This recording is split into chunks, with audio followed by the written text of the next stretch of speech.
The Demolition Specialist is one of 3 specializations you can choose to play as in the Division 2.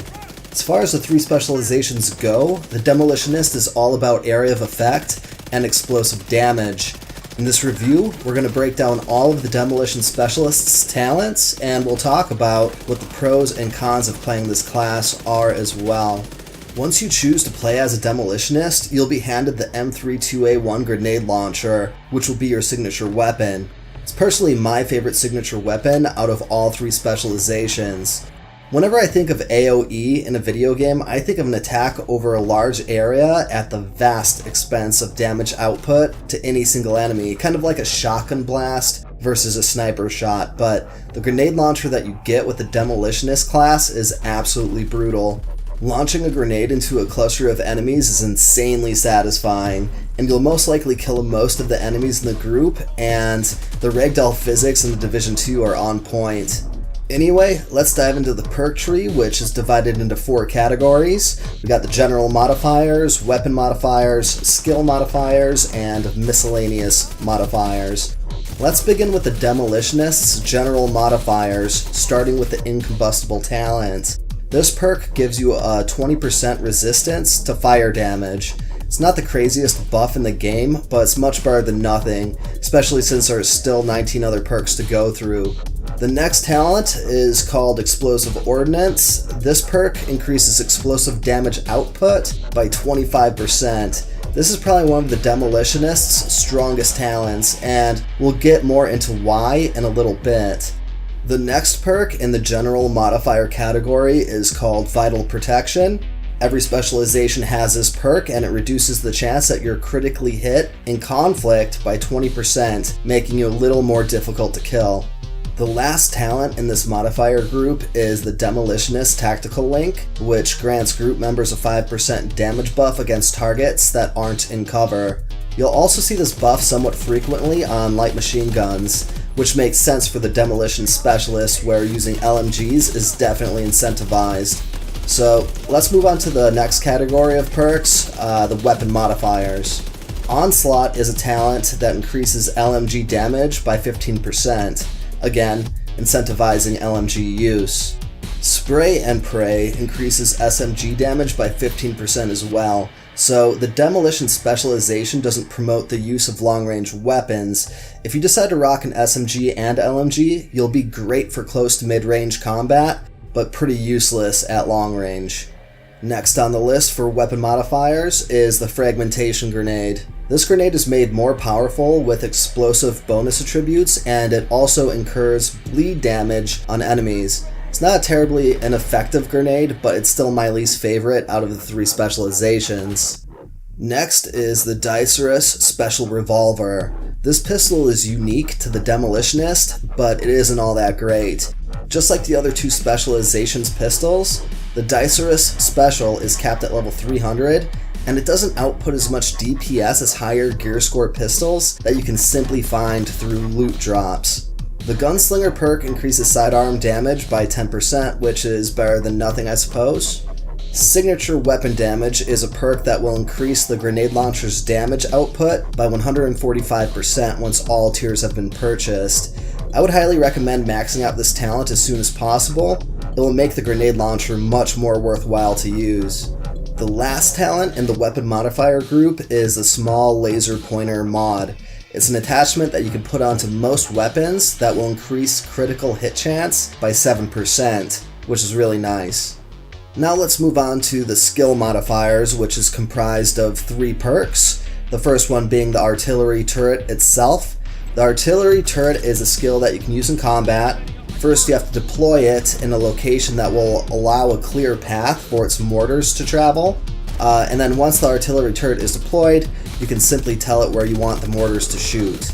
The next skill modifier is called Cyclone Magazine, which gives the Artillery Turret extra mortars for a total of 4. You can increase the number of available mortars even further by using mods. The last modifier in this group is called SHD CPU version 2. This perk simply increases output damage of the mortars. You can increase the amount of damage even further, again, by using turret mods if you have the skill power. or by using an explosive character build.